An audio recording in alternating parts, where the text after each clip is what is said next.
How to turn off Quora email notifications. Well, that is what I'm going to show you guys in a super quick and easy tutorial.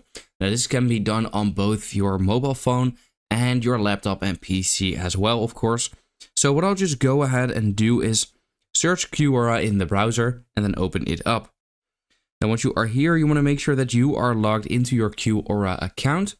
And then what you want to do is click on your profile picture. For me, it is at the top right corner.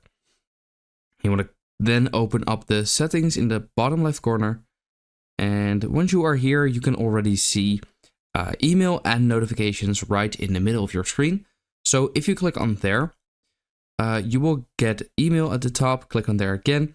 And then you will get a full-on list about everything which you can customize basically.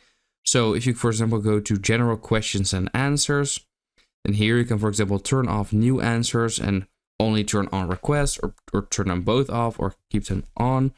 And then here, message comments, spaces. So if you would like to completely turn off all of the QR notifications, you want to go ahead and simply turn every single setting off.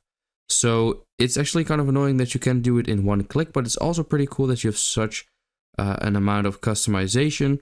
So you can, for example, only leave specific notifications or emails on, which is pretty cool. So yeah, that is how to turn off Quora email notifications. I hope this video helped you out. Let me know in the comments if it did, and then I'll see you next time.